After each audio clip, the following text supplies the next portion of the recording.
Tier list de melhores filmes do cinema mudo. Eu acho que eu já fiz essa tier list no passado, mas assim, é até bom pra gente conferir se... Será que tá batendo as mesmas coisas do vídeo no passado? Inclusive, então assim, se eu já fiz mesmo essa tier list, depois você confere o outro vídeo e vê se eu fiz a mesma coisa. Tá? Eu acho que é um exercício interessante. Eu começar a pegar as tier lists do passado e começar a fazer elas de novo, em tier lists de 2 anos atrás, fazer de novo e ver se bate. A gente precisa fazer reciclagem de conteúdo, gente. É assim que funciona produtor de conteúdo, não tem muito jeito. Tá ligado? E a gente conversa de novo sobre esses filmes, até porque o público é outro. Vocês que estão aí agora são outros em relação àqueles que estão lá. Ou você tá aqui desde aquele momento. Diz aqui nos comentários se você tá aqui com a gente desde 2023, no caso que foi o lançamento desse vídeo, se foi há 2 anos atrás, sei lá, né? Então vamos lá. Melhores filmes do cinema mudo. É aqui? Aqui, tá. Vamos lá. Eu agora vou começar a fazer as lives assim, tá? É assim que vai separar a partir de agora. Não quero botar aquelas paradas lá toda, não. Inclusive, ó, tá vendo aqui embaixo? Tem o Apoia-se do canal. Você pode ser patrocinador desse canal. Sua contribuição ajuda a gente a continuar fazendo nosso conteúdo aqui. Então, seja um apoiador aqui, tá bom? Vamos lá. O que nós temos aqui? Vamos começar com qual? Nosferatu, tá?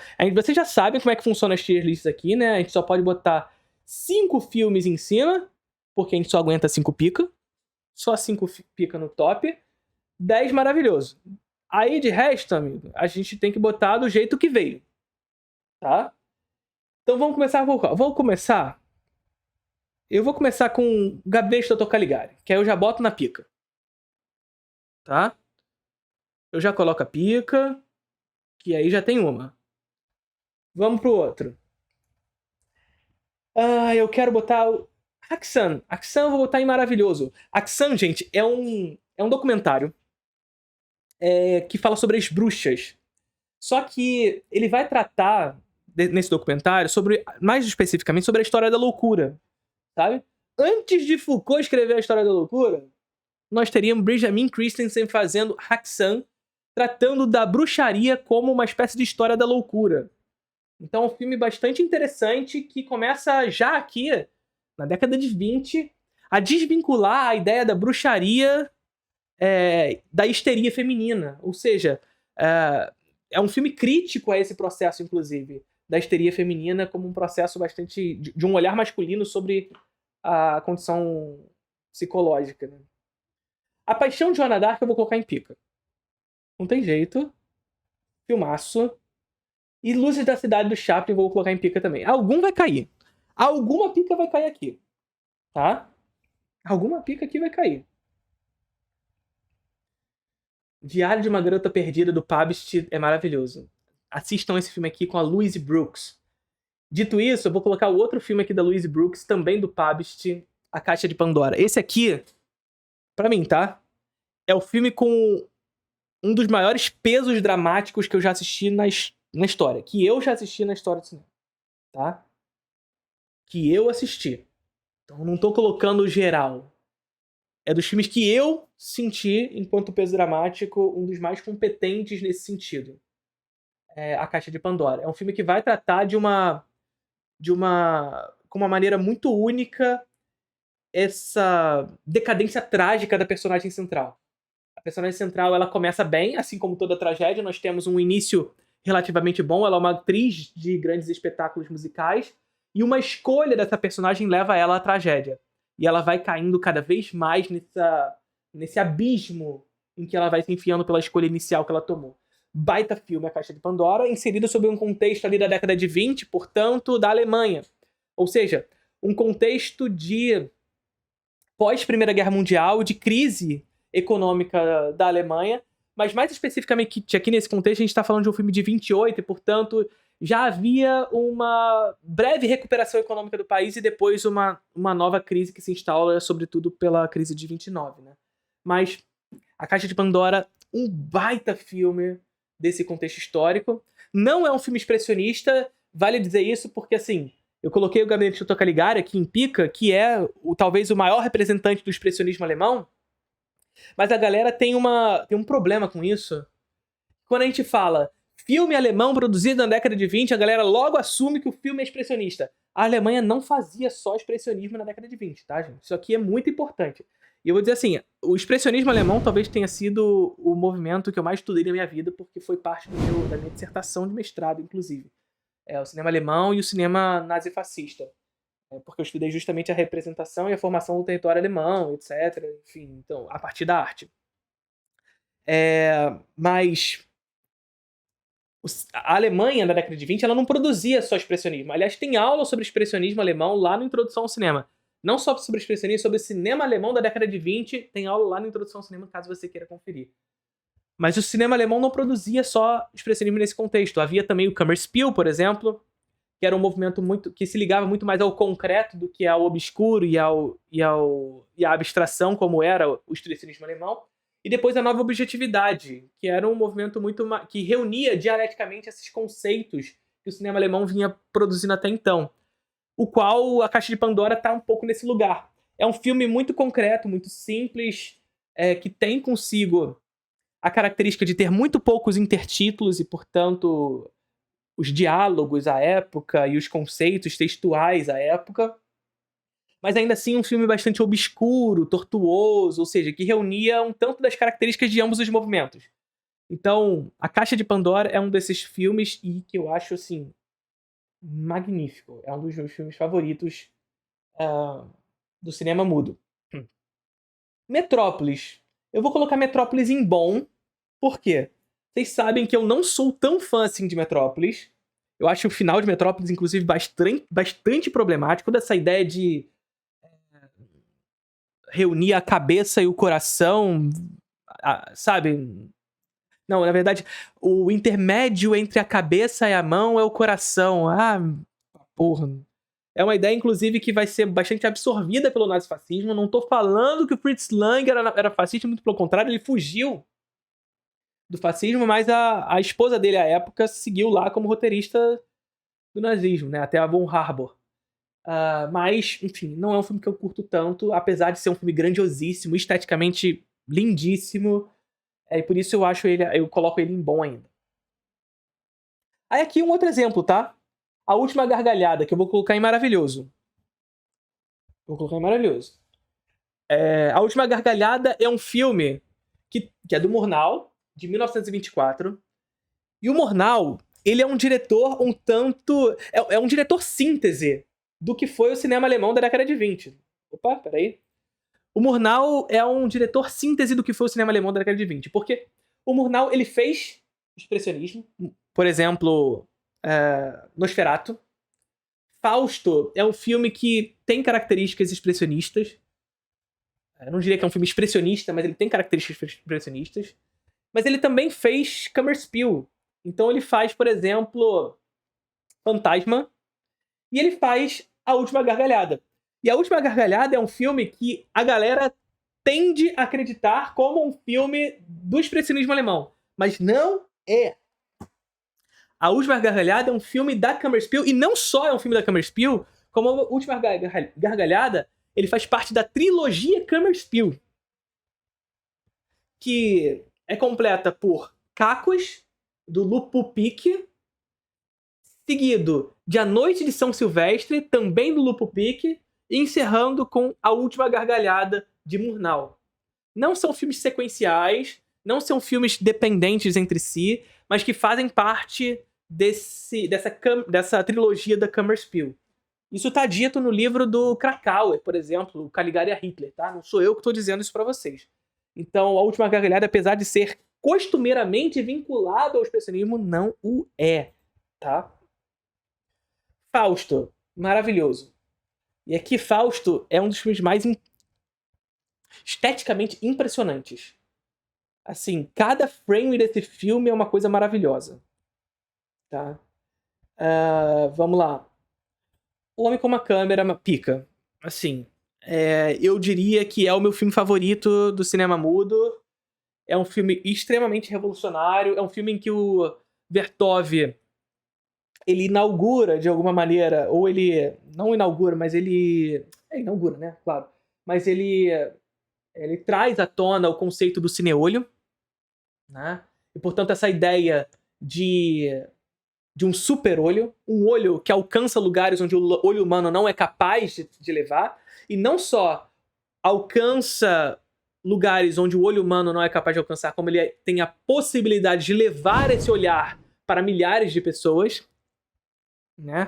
Com ângulos diferentes, posições diferentes, levar narrativamente um cinema distinto até as pessoas, mas também o conceito de um cinema universalista, ou seja, um cinema em que sua linguagem é capaz por si de se comunicar com todas as pessoas, a despeito da língua. Entende? E qual seria a língua do cinema? A própria imagem. Então o Vertov ele tinha uma crença muito forte na imagem enquanto língua universal, enquanto uma possibilitadora de uma linguagem universal, melhor dizendo. Então, O Homem com uma Câmera é maravilhoso.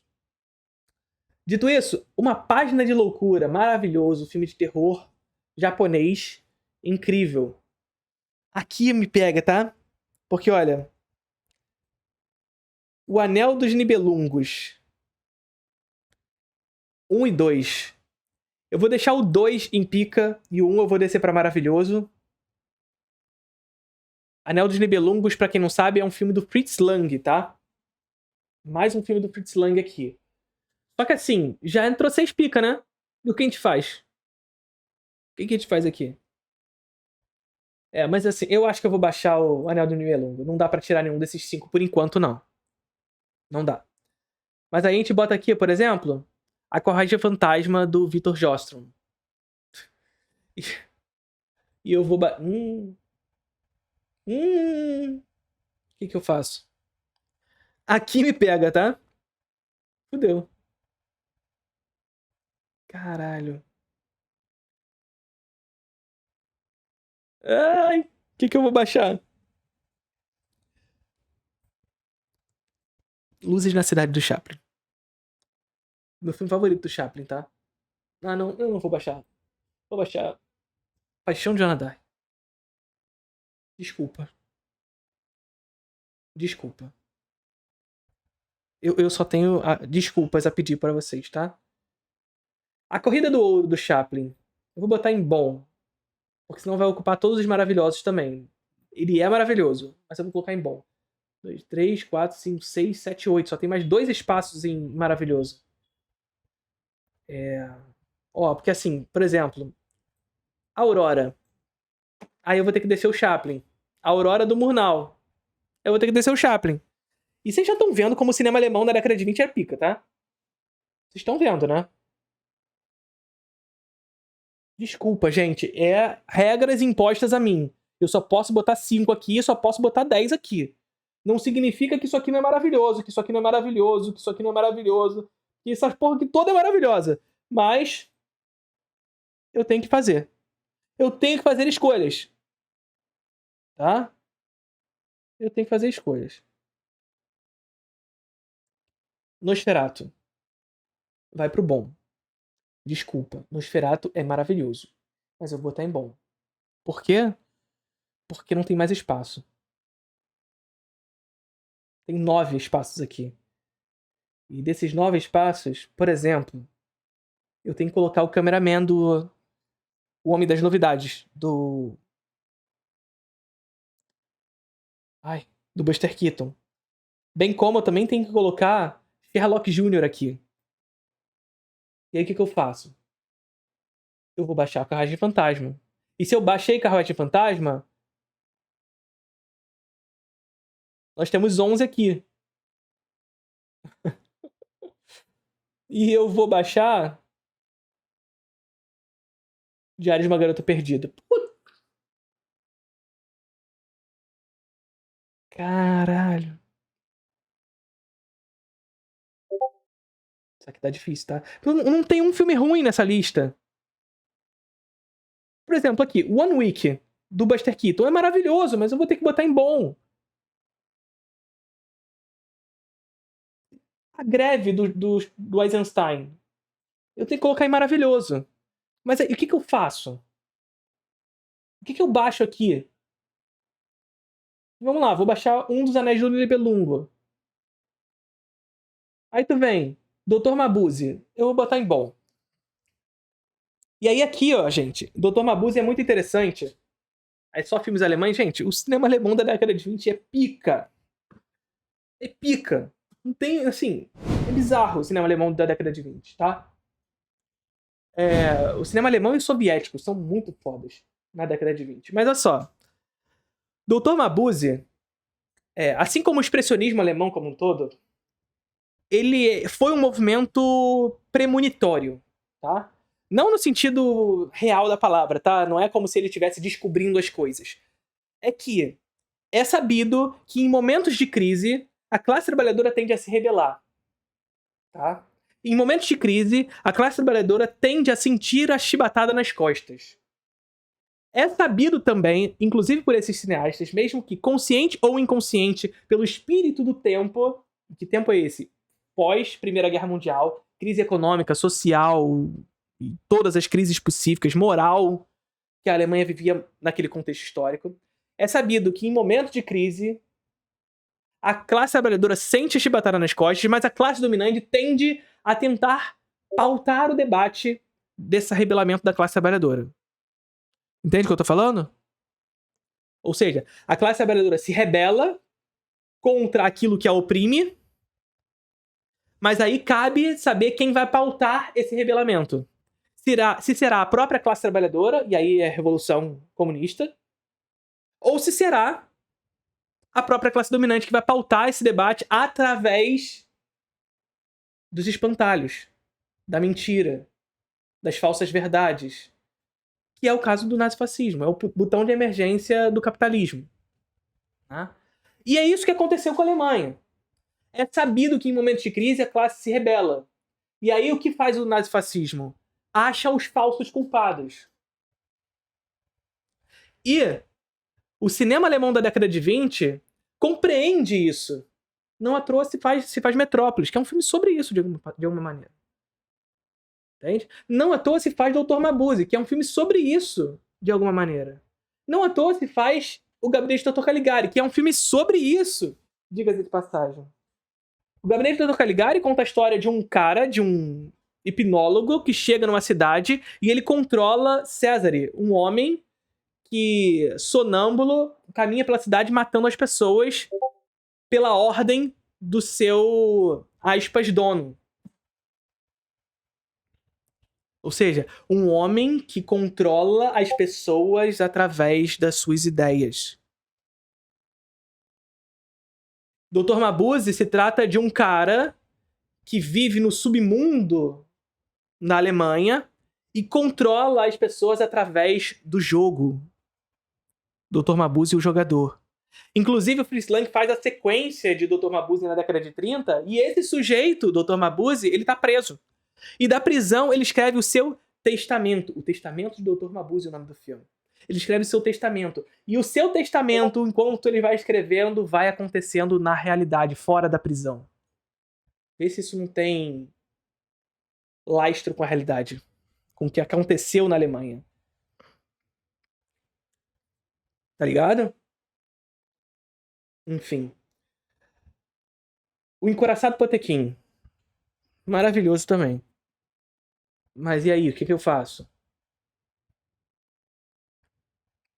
Ai, eu não sei o que eu faço. Vou achar a última gargalhada. Tabu do Murnau é maravilhoso também. Vamos baixar a página de loucura.